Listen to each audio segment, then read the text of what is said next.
Hello and welcome to the Paranormal Tourists. And I have caught Ross Andrews, paranormal expert, off guard. Mid Jaffa Cake. I feel like I should stop and create an edit point, but it's much more entertaining to leave. You never catch paranormal expert Ross Andrews off guard. Catch me off guard. Like I'm permanently off guard. I'm never on guard.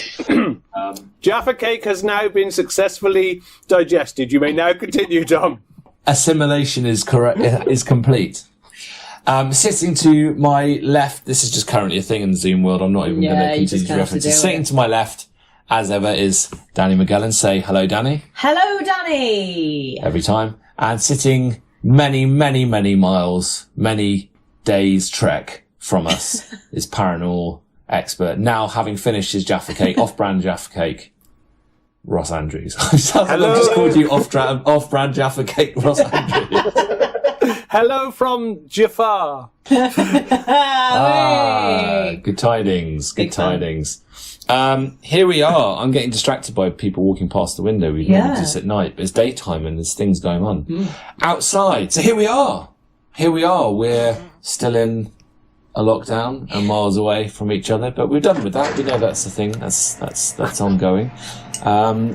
What's going it's on? Never ending, I think, is the word you're looking for, Tom. It's still that pandemic. It's the pandemic that's going on. It's a brisk, windy day down on the south coast of the UK, and I'm coming at you with an exciting high-tech story. I mean, that's how it was delivered to me when I was learning about it on like a 15-20-year-old program from Amazon Prime.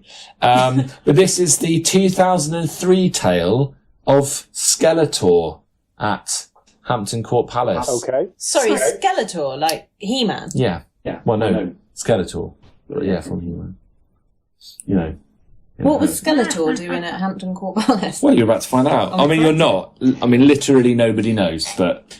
So, I mean, it's only going to leave more questions open. So, 2003 is the date I've got, although I'm slightly uncertain about that now, so I'm certain the programme that I watched it from says that the programme was 2000. But anyway, some time ago, somewhere in the region of 20 years ago, there were a series of happenings at Hampton Court Palace, of which there's been many. There's lots of, and I'm sure paranormal expert Ross Andrews can expand on this for us. But one's a very specific one, caught on CCTV. Oh, yeah. There's 3 days it happens over. On the first day, caught on CCTV, a pair of double doors, fire exit doors, fling open. They fly open. And there's no apparent reason. Stop laughing at me. You know the door opened. And the door opened. No, lots of the door wouldn't open. No, the door didn't open. You're right. This is the opposite. The door does open. Too much. The door opens, swings open, and there's no one there. And the security guard saw this on the footage. This is a 3-day thing. I'm going to throw some spoilers in there because the third day is the same. There's no one sees anything. The door just flings open. But the second day, the middle day, sort of just halfway along for some reason, apparently a ghost appeared. So the doors flung open, and flinging them open is a robed being who allegedly wasn't present physically anywhere at the time, and it appears to be somebody the reference I've got is 16th century robe. I mean, very specifically, it's pretty hard to tell, like it's all black and white and grainy, and it's very kind of juddery footage, but there's somebody in a 16th century robe with a vaguely kind of skeletal face, and they appear to open these doors, and then they disappear again. And apparently there was nobody dressed in a costume or anything like that, which I... So have you seen the footage, Tom? I have seen the footage, yeah. Yeah, and I've got to admit, it's a more convincing Skeletor than Skeletor from the original film, the Dolph Lundgren film or whatever. It certainly is. Yeah, because it's one of the worst makeup jobs I've ever seen in that film. But I don't. Danny, have you seen this footage? I haven't. No, I feel very. It's easy to track down. If you look up Hampton Court on YouTube, like haunted, ghost, whatever, that is one of the first things that will crop up. The only bit, when you do watch it, you will see that the ghost is very polite in the fact that it closes the door. It reaches back outside, grabs hold of the door and closes it behind them as well. So he's very nice. And he does look like he's wearing trainers as well.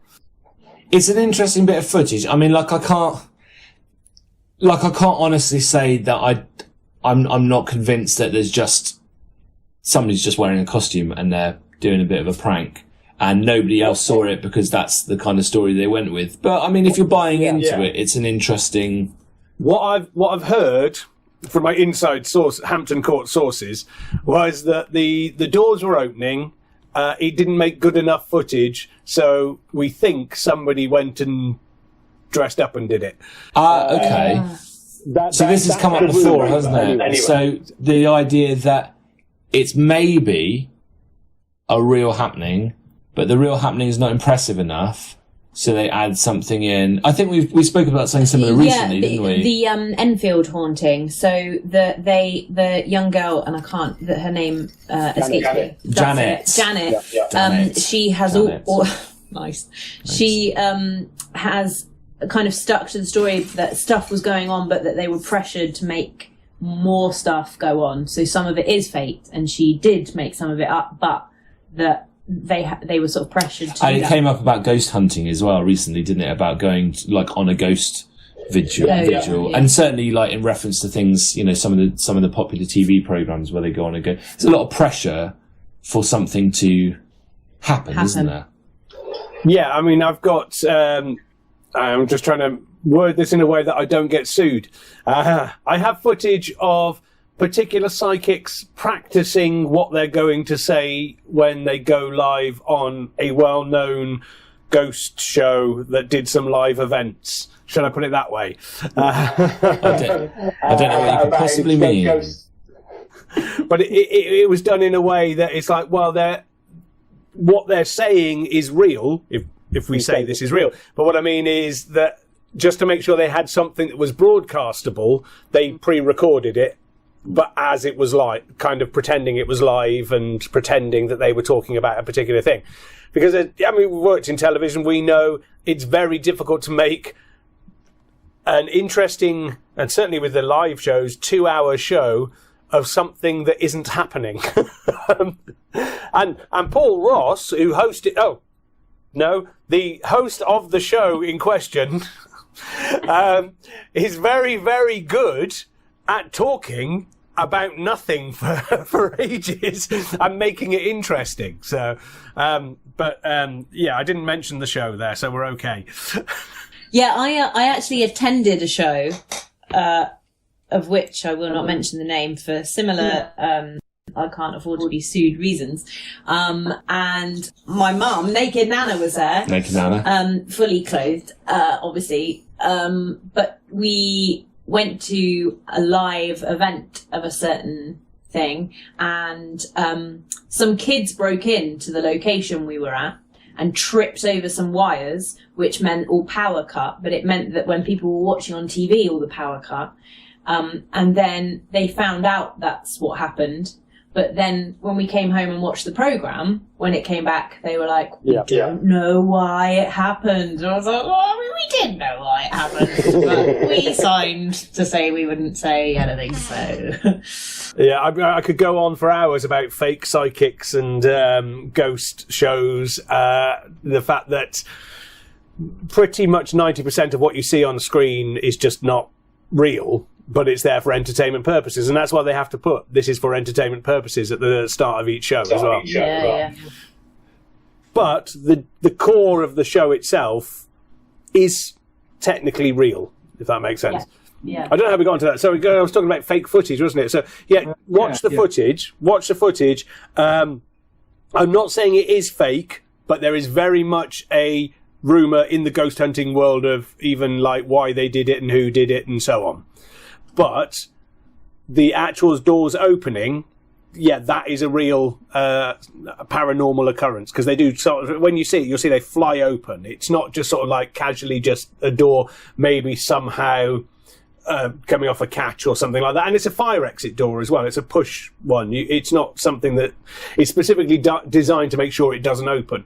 Yeah. But it's it generated a huge amount of publicity for Hampton Court, to put it that way.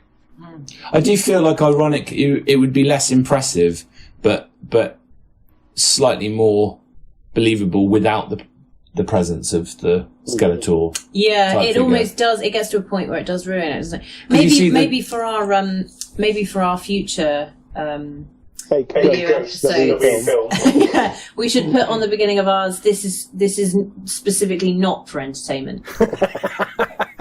Don't be entertained. If you saw those doors swing open and it kind of goes into blackness, because you can't, obviously the quality of the camera footage is difficult to really get a lot of detail from it, I'd be like, oh, well, that's strange. Like, you try and work out how somebody had kicked them open and then run. But then the presence of somebody that, I mean, like I say, if you're buying directly into it, it's a really creepy skeletal figure in a robe. But if you're remotely sceptical about it, it's just a person in a robe, maybe with a mask on, who's closing the door. Also, this brings us onto the subject of pareidolia, in the fact that a lot of ghost footage from sort of like 15 to 20 years ago is of grainy CCTV cameras. And you look at them and go, oh, look at this haunted face. It looks like a person screaming in pain, or this skeletal figure. And you go, no, it's just really bad camera work from miles away. Whereas nowadays there's less of those because the cameras have got better. Mm. Yeah, particularly where it's low light as well. It's like grainy camera, stop, like jagged kind of movement. It's low light, and you're going, well, I mean, am I even looking at anything at all some of the time? Also, people are desperate to see what they want to see. I'm a member of various Facebook groups, and every day there's people posting up photographs saying, oh, look at this, what do you think of the figure stood behind? And I'm looking at the screen going, there is no figure stood behind you in that photograph. I can see a tree. Hey, the cuckoo. Hey. And I'll look at the photograph and go, okay, well, I can see exactly what that is. That is not anything to write home about. There's a photograph I got sent, and I think we've talked about it before, where there is quite clearly a figure, and it's the Playhouse Theatre in Cheltenham. Quite clearly a figure stood on the balcony wearing what looks like a waistcoat in a white shirt and so on like this. And if you are sent that photograph with that written, saying, oh, I've seen this photograph of a figure on the... And you go, yeah, that is what it is that you've seen. So if you see, here's a photograph of Skeletor on a day trip to Hampton Court, that's what you immediately see. You see Skeletor. Then I got sent the complete uncropped photograph, and I went, oh, hang on, I know what that is, because I knew the theatre really well. And it actually was a chair on a balcony with something behind it. But because I knew what I was looking at, I can't see anything but the chair now. But anyone else who's been told it's somebody in a waistcoat, that's all they see. Yeah. So if you're told that there's a ghost in something, the pareidolia kicks in, and you can't unsee it. And it's the same with EVP as well. If you get played an EVP, electronic voice phenomena, for those of you who have no idea, and somebody says, what do you think this ghost is saying? Well, immediately you're going, oh, it's a ghost. You've implanted the word ghost in my head, so it could be something spooky. And the slightest sound suddenly sounds like get out or whatever. But at least your brain is there going, all right, I'll have a listen, see what I can come up with. But most of the time, and you'll see this on TAPS, ghost hunters, where they'll go, oh, we think we've got this recording where they say, here's a giraffe on a unicycle, have a listen. And then it doesn't make any difference what that noise is. You immediately go, oh, yeah, that's a giraffe on a unicycle. Because that's what you've been told to hear. So your brain has already created like a little sort of tray for that thought to sit in. And as soon as it happens, it goes, and there it is. And you can't unhear it from then on. It must relate to that thing that it's been around for a while, but it's kind of cropped up on TikTok, I think, isn't it? Where there's some sound that plays, and there's two different phrases either side. And something. Oh, I've seen a different one. I can't remember. It's like green banana. It's called the McGurk effect. Oh. Ah. Yeah, and there's video versions of it as well, saying like but and put and stuff like that, and different vowel sounds. But if you look up I think it's the McGurk, McGurk, I think. But worth having a look. Check it out on YouTube, and you'll hopefully find one of those. Yeah, there's one where it's Yanni or something else. Yeah, but basically, you hear the one that you look at, you hear the one that you read at the time, and it must be a similar kind of thing. But it's exactly that. Must be the same kind of thing. For example, if you say the name Michael Aspel but put up a photograph of Parkinson, people think they've seen Michael Aspel. It's true. It's true. You've got to be careful you say that. Amateurs think. I mean, speaking of Michael Aspel, I feel like there's a link. I was going to say there's a link opportunity. I mean, I don't feel like there's any kind of link opportunity at all, but... No, but there is an opportunity for me to eat a Jaffa cake whilst Danny is desperately clawing away at a link. Off-brand Jaffa cake. I actually... And this is going to look contrived, because I have two links, they fit in so well, it's going to seem like we need this is for entertainment purposes. It's going to seem like you've been practising this, ready for the day. Danny, no one is going to believe that we have planned anything. Don't worry. So there was one thing I was going to talk about today, and then one question that I was going to put to you, and both are really relevant to what you've just been talking about. What, Michael Aspel? No, everything eventually can come around to Michael Aspel, but I'll crowbar that in as well.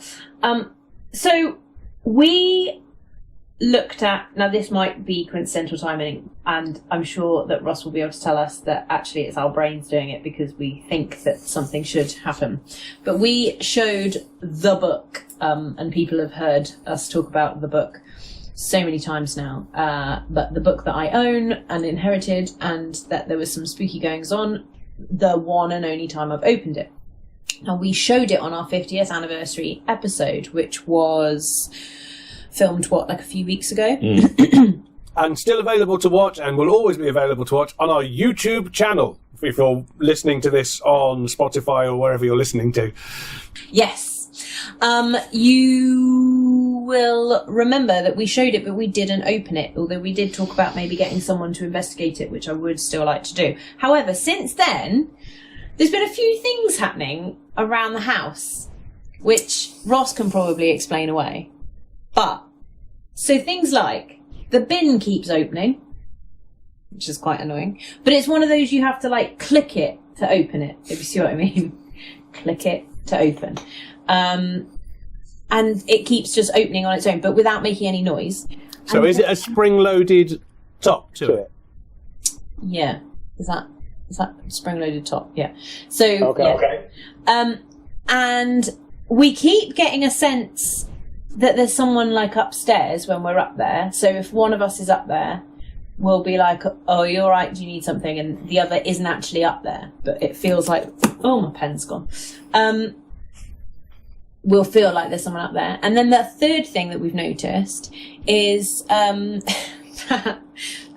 on his desk upstairs has some little toy cars. I do. And classic cars. Yeah. And they keep moving. Well, yeah, as you will not be surprised to hear, I'm not wildly convinced by any of this being particularly paranormal. But there's some little cars on my desk. There's also at the back. There's some non-wheeled items as well, just like little trinkets. And I will admit, I do keep going back to my computer and finding they've all shifted back, and they're they're sort of leaning against the wall and half about to fall off. And I am certain that there is a rational explanation for it, but there have been quite a few bits around the house where I've sort of gone, oh, that thing has moved, or or I've heard something fall over somewhere and gone, I can't really see why there's any reason it would have like it wasn't like perched precariously or something. It's just shifted and. If it was a film, it would be the part of the film where we go, some innocuous things are happening. Let's set up some cameras, and then like demons would start attacking us. That sounds like a lot It's of the planning. start of the paranormal poltergeist activity just starting to get your attention. Yeah, The camera sounds and like a lot. feeding off our... The camera sounds like a lot of planning, so I feel like we're being protected by apathy. I'm not going around setting up loads of cables everywhere, and I haven't got time. Although Tom, I'm going to get a plug in for our most recent book here as a good explanation of what you can do. We talk about there's a new book come out that you can get for free on Patreon. I'll let Danny explain all that at some point. But it's a guide to spook spotting, and there's one thing in there that mentions apps. And you can get apps now that are sort of motion tracking or voice activated recorders or camera software. So you could get a little tripod. I'm looking around to see if I've got one to hand, and I haven't. Put a phone in it and just leave it on the desk, and it won't film anything unless something moves. So same again, you can get audio versions where you can just leave it recording, but it only records if there is a noise in that room. Yeah, So if something- we used that when Tom and I stayed overnight in the Oxford prison. We used that app, and I can't remember. We got a couple of bits from that, didn't we? Do you remember? You're looking blankly. I've got like I'm just trying to Episode recall. 5, if anybody wants to go back and have a listen. I'm noticing that every time you move, I disappear on my screen. But I'm trying to recall where we might have recorded it. But yeah, that was a creepy place. We overnight we slept over and then we left the app open, and it picked up like a couple of little things. As I said, I think it's episode 5. If people want to go back and listen to what we actually talked about that day, I think it's episode 5, Oxford Castle. Yeah, and in fact, it was released a year ago yesterday. Oh, right. It came up on my time hop. Yeah. Although it was when we actually went to the prison was a couple of years ago, wasn't it? Yeah, we put it out before, but it only went on Spotify about a year ago. Yeah.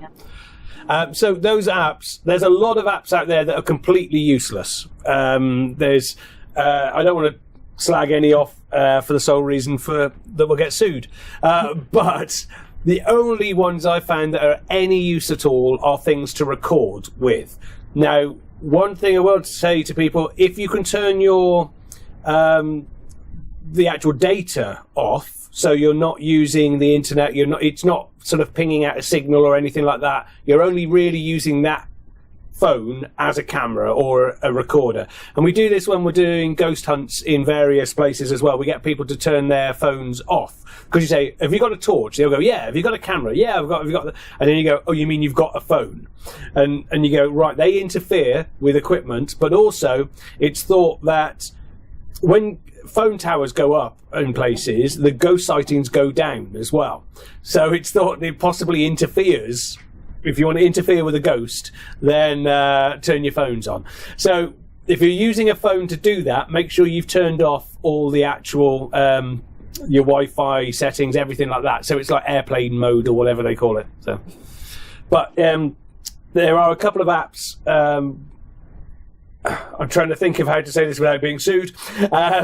There's ones where you can kind of get it to come up with random words and things like that, and you're pattern finding basically. And some of them are really bad. And I know we've talked about it before, but we had 4 groups in one room, each one using this same app, and we had all 4 phones next to each other. And we started asking questions, and all of them were coming up with things, these random words. None of them came up with the same stuff. And it was like, it was a ghost radar kind of thing, it was called. So we proved, beyond any shadow of a doubt, it does not work. All 4 phones using the same software, literally next to each other, not one of them correlated with another one at all. And the next night, same people, all using the same software. And you go, well, what do we need to do here to prove to you this stuff doesn't work? The phones are brilliant. If you've got, like, I've got a brand new phone yesterday, because it's part of my contract, so they get updated and all this.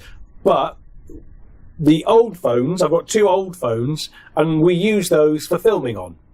when we were our Bella's Nap episode, which you can still go back and watch, that was filmed on 2 phones. So they're extremely useful bits of kit, but you have to turn off the any kind of internet connection that you've got with those. But a couple of decent apps of motion tracking and audio, where if there's a noise happening, it will just suddenly kick in and start recording. Anything else, don't bother. Okay.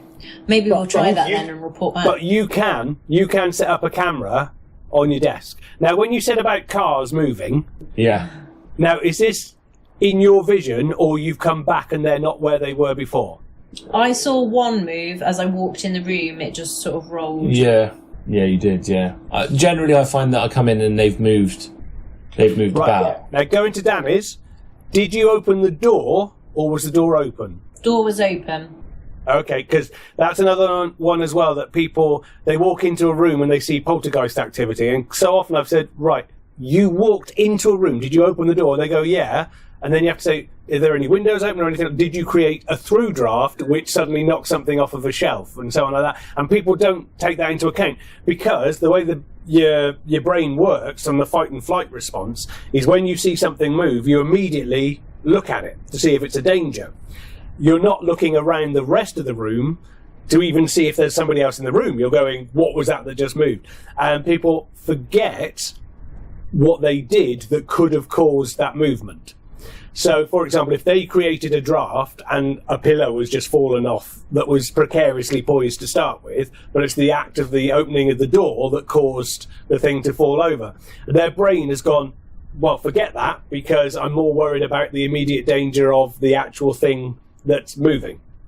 So if you didn't open it, then you've then got to kind of think about, was something else moving in the house that opened or created a through draft as well? Because one time we spent an hour and a half trying to work out a knocking noise that we were recording on our laptops, but we weren't hearing. And we worked out that if you opened a door, we were on the 3rd floor of a castle, and if you opened a door on the ground floor, it created a bit of a draft thing, and that sort of banged on the microphones, basically is the way to explain it. But it took us an hour to work that out, and every time you open this door downstairs, it created a tapping noise on our little condenser microphones that we had there. Oh, have we frozen? No, we're back, I think. I think there's definitely... I went round the room and I poked things and stomped on things, and I don't know. I'm not wildly convinced that something is moving in the cars, but that one was a bit tricky to... I'm going to start recording. There was one day where a little green car had disappeared, and I was like, okay, this is getting... Oh, even better. Even better then, Tom. Quite often they're called like brownies or bogarts or something like that. There's a lot of stories about where things will go missing. Yeah. And if something goes missing, the trick is to say out loud, all right, can I have this back, please? And I've done this in a haunted place where my keys had gone missing, and the floor was a wooden floor in the room next to the room I was in. There was only myself and one other person in the building, literally no one else. It was locked from the inside and so on. My keys had gone missing, and we were going, well, we can't go anywhere. And I said, right, come on, I've had enough. Can I have my keys back? And then we heard them land on the wooden floor in the room next to us, walked in there, and they were there in the middle of the floor. Maybe you should try that. Do that now. Well, I mean, I discovered what happened after a few days. Oh, but what happened? my youngest stole it. Oh. But I had a couple of days where I was like, they were absolutely, unexpectedly for a 4-year-old and 6-year-old, swore blind that no one had taken this. I mean, admittedly, it has evaporated into thin air, and they can't work out. So I'm not totally convinced they didn't admit to it in the end just to get me to shut up. But ask for it back then. Try it. Yeah, paranormal experiment now, Tom. Paranormal experiment. You've got to say what the item is, and could you have it back, please? Okay. Please, could I have my little green car back that was on my computer on my desk, please? Now, that edited on its own sounds so sad. Like, I just want it back Please, at this can point. I have my It's fine. toy car back? I feel like I should have done a please could I have it back? Well, we'll keep everyone posted. Well, So yeah. that's- I will green screen it behind you, just floating behind your head. yeah, dangling like. I mean, if it comes back, if it does come back now, like, I'm going to freak out. We will report on it. Yeah. So that is the first. That was the first thing, and the second thing that is linked to what you were saying is our fan question of the week was about sort of exactly what you were saying. So we've talked about in the past, and I think maybe in recent weeks, which is why this came up, about how people fake things for themselves almost when they're on a ghost hunt, or they'll try and explain things in such a way where it could be explained very easily or whatever. The question is the reverse true, in that there may be genuine stuff happening but people ignore it because, for example, you go, oh, well, that's probably something, and you just miss it, and so actually most paranormal content is ignored? Yeah, well, there's two elements to that. First is the fact that if the paranormal happening is something that is contemporary, so if the ghost you're seeing is dressed in the same clothes that you're seeing, you won't even know it's a ghost necessarily. It can look so real. When people say, oh, I've never seen a ghost, you can always turn around and go, how do you know? You know, there's no way that it's like they always say, oh, I've never seen any, if there were ghosts, why are there no animal ghosts? And you go, well, how do you know there aren't? Unless you go up to the cow and try and push it over, you have no idea it's not real. But the other element to that is no cow poking. But we have there's many experiments, and it goes back to, and I'm sure we've talked about it before, the inability to see blue. We've only been able to see blue for a few thousand years because our brain didn't have the compartment to process it. We physically could see it, but if you look at Greek writings, for example, we don't use the word blue for sky. They say shining, or they say quite often it's white sky and so on. And the sea is not blue, and if you've ever been to the parts of the world, it's definitely blue there. It's not like the coast of England where it's all green and murky and brown. This is like beautiful, clear blue water. But because they didn't define what blue was, we didn't have the words for it, so the brain could not see it. So if you have literally no comprehension of ghosts or anything like that, then perhaps your brain just literally won't see it because it's going, doesn't exist, don't know what it is. But on the other hand, if you come from a society with a huge amount of words for paranormal happenings, perhaps you're missing reality of what something is, and you are genuinely seeing it as something paranormal. Instead of seeing, oh no, that's a swarm of midges on this riverside, your brain's going, no, that's a figure walking along, and it's a hooded female, white, grey lady, whatever, something like that. But because your brain has already categorized it, that is what it is seeing. So you get the opposite of that, where people might ignore something that's paranormal because their brain is going, nope, don't know what it is, go away, go away, go away. And a lot of that, you'll see examples of that after the event. When you turn to somebody and say, there's a room full of people, they all saw a headless horseman come through the room carrying a pack of Jaffa Cakes, right? And you interview them afterwards, only half of those people will tell you what they saw. The other people go, well, I don't really know. There was a thing that I can't really remember like this. But at the time, they saw it and they could tell you what they saw. But an hour later, their brain is going, this does not fit into anything. Just wipe that from the hard drive. So there is a possibility that people have seen stuff and just wiping it from their memories. Right, yeah.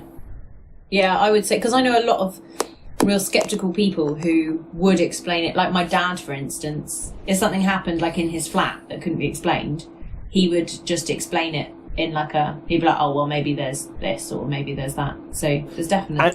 And the thing with that, because their brain has come up with an explanation, they've built that pigeonhole for the explanation. Doesn't make any difference whether the facts fit or not. This week, or this month, there's been a lot of stories about how they've explained the Dyatlov Pass incident, if you know that one. Yes, yeah. Yep. And they keep saying, we finally explained it, we've computer modelled it, we've done this, we've done this, we've done that. And everybody in the paranormal world is up in arms about it, because it's going, well, yeah, if you ignore all of the facts of what actually happened, your explanation fits. But if you actually look at all the facts and everything that did happen, your explanation doesn't fit.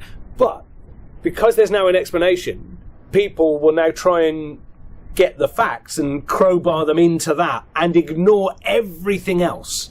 They'll just go, oh, well, that fits in there. And you go, yeah, but there's another 300 facts that you have ignored. Yeah. And they go, no, we've explained it. It's this. And your brain will do the same thing.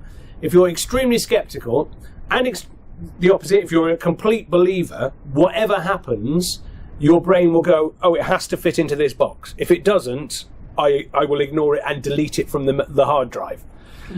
So, yeah, a lot of that. But I think we mentioned in the new book, which you can get for free if you're a supporter, and that's the Guide to Spook Spotting, there is an equipment list. And it says the most important bit of equipment is a pen and paper, or pencil and paper, and to write down whatever you've just seen or whatever you're experiencing as quickly as you possibly can. Don't think, oh, I'll remember this, and in 2 hours when we're all in the room we'll write it down, because you will forget, because your brain is designed to forget it, because it wasn't something it could understand. Yeah, the same is true. In fact, I think I mentioned this literally last episode, so I won't dwell. But that very, very sad and terrible Elisa Lam documentary, which I won't name, but there has been one. Well, there's been a million. But there's like several episodes where they talk about how impossible it is that somebody of her height and weight could have opened the water tank to get inside. And then like one of the penultimate episode, like the janitor who finds her reveals, well, it was already open when I got there. Like it was open, so it's not that, because they were saying once you've fallen into a water tank you can't close it, and he's like, yeah, it was open. And then it's also revealed that she was struggling to get her medication for some very unfortunate mental health problems that she had been struggling with for years. So suddenly, and they changed her room because she, the people that she was sort of dorming with, as it were, had said, she's mad. Can you get her out of her? So, but all of that was saved to like the penultimate. They're like, oh, look at this, and this guy's into death metal, so he must be a wrong 'un. And then right towards the end, they're like, oh, actually, it's just really sad. But we made a lot of money, so it's he must be a wrong 'un. He must be a wrong 'un. Well, he was into death metal, and he happened to have been in the same city once at a totally different time. So if that's not concrete proof, I don't know what it is. But it totally ruined that guy's life. Like, he got death threats and stuff. Well, that's enough to convict in America. Yeah. So yeah, that's me this week. Great. That's my two things. Thanks. Trying out my little didn't really news mention segment. Michael Aspel that much at all. I didn't, but Michael Aspel would never have sunk to that level, and you wouldn't find someone like him on a documentary like that. He would be like, no, this isn't strange but true. This is just sad. It's just true. It's just true in the penultimate episode. Normal but true, hosted by Michael Aspel, is not going to get the ratings. No, it didn't. It didn't. However much I crowdfunded for it. Great. Thanks. You're welcome. You are welcome. Well. Oh, you were frozen. Oh. I don't know what you just said because you froze. I'll say it again. Here we go. Well. Yeah, it wasn't his greatest. Oh, that was it, was it? Okay. Yeah, that was it. And then I was just mentioning that the camera seems to hate Tom. It does. It's not a fan of me. It's a bit nightmarish. Normally, I would take whatever you've said and go, oh, well, that reminds me of such and such near there. The only thing we've really said is Hampton Court, which I'm pretty sure isn't going to be open. But when it is, you've got it's got more than one ghost. It's not just the Skeletor in Trainer's ghost. There's a particular place, I think it's called the Haunted Corridor in it as well, which is where which one is it? Catherine Howard. She ran down the corridor. She'd managed to get out of her room to Henry to beg for her life or whatever. And her ghost is seen running up and down that corridor screaming. And I think they call it the haunted corridor. So, but also we've spoken before about ghosts fading, if you remember this. In the courtyard of Hampton Court, that was a ghost that was bright red, turned pink, turned white, and then eventually turned into just the sound of footsteps as well. So she's heard running across the courtyard. That's not Catherine Howard, that's somebody else. And I think there is another one as well in the grounds, which I can't remember off the top of my head. But Hampton Court, to the moment, I'm assuming is not open, but will be. So to all foreign tourists who end up over here, it's well worth a visit. It's huge. It's absolutely massive, the place. It's one of the biggest, I mean, quite possibly the biggest palace in the world, I don't know. Versailles is possibly bigger. But it is well worth a visit. It's not cheap, but it is well worth a visit, that one. There's a whole bunch of tourist sites that I would recommend, because if you're staying in London, then obviously you can get to Hampton Court. But I would also recommend another book, The Paranormal Tourist Guide to London, if you're going to be in London. And you can get that for free as well. So I've just checked the website, and it's garden-only tickets until the 31st of March. So in theory, the end of March, Hampton Court Palace will be. Well, there is a ghost in the gardens, the grounds. It's not. It's one of those that sort of occurs every sort of 4 or 5 years. There's not been many sightings. A calendar ghost? No, not a specific calendar ghost. It's just it's not been sighted for the last 5 years or so, and yeah, it's just rare. Yep. It's taken a sabbatical. Now, on that rare ghosts, if you are heading London-wise, if you go slightly more Kent sort of direction, but still, I think we're M25 area. The Chislehurst Caves is another good one as well. Check out that one and see if that one's doing tours, because we mentioned that one in Paranormal Tourist Guide to London as well. But Chislehurst Caves is well worth a visit if you can get into it. It's one of those that isn't always open anyway, and you need guided tours, because the last thing you want to be is down there on your own getting completely lost. We're talking kilometres and kilometres of tunnels.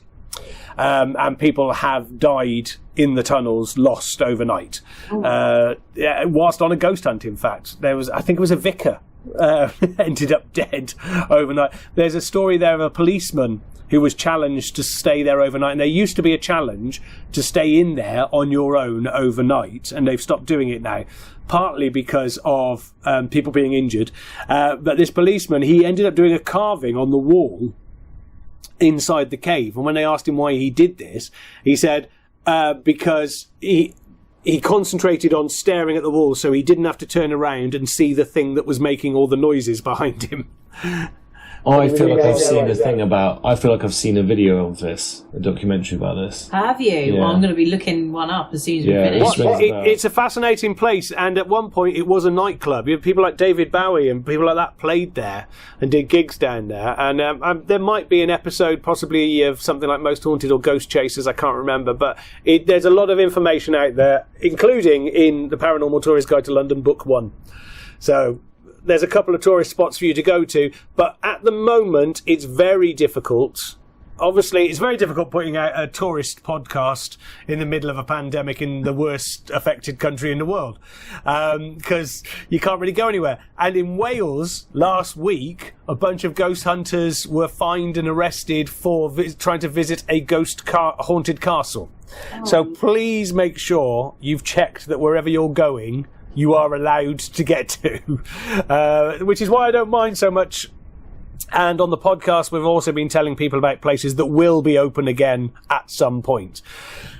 I wouldn't hold my breath for it, but it's someday these places will be open. I would say September onwards is your best bet for most ghost hunting events.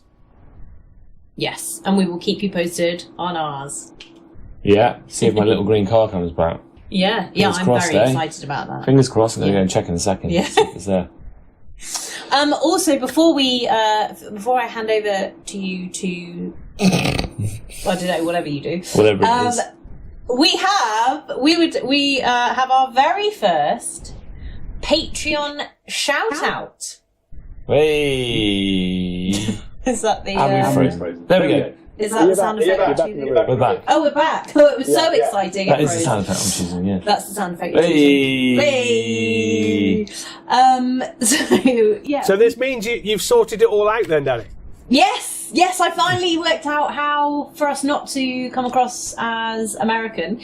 So you can join and subscribe. You just search for the Paranormal Tourists on Patreon, and there is a list. You can become, you can just support us and keep us going and help us carry on making content and all the rest of it. There's several different tiers, so you can get some of the behind the scenes stuff, and the goodies get goodier as you go along. You can goodier. Yeah. The one of the tiers is to become one of Nana's favourites. One of the tiers is to become a rival to number one fan John.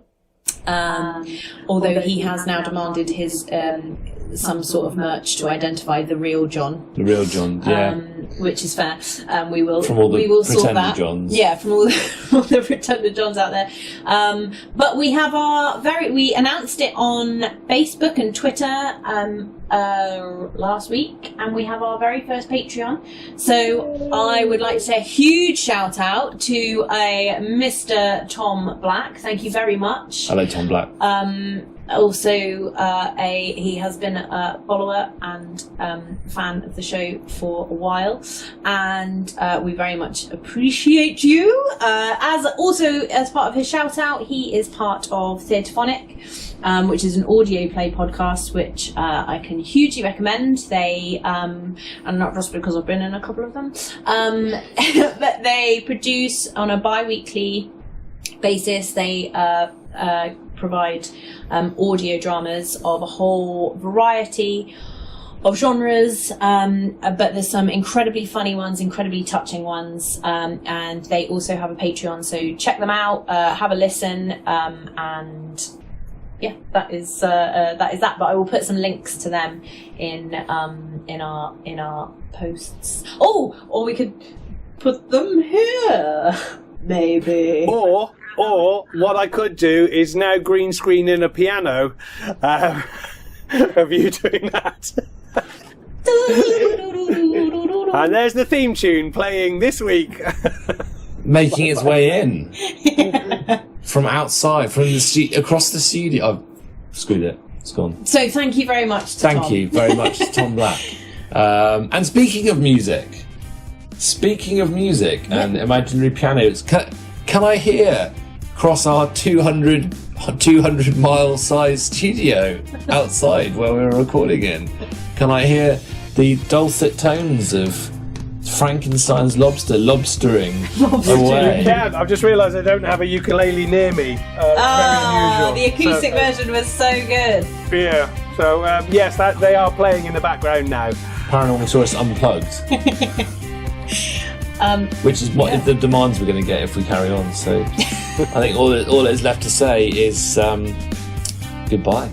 Goodbye. Do svidania. Bye. Goodbye. I'm going to fade away into the bye. I'm not despairing now. There we go.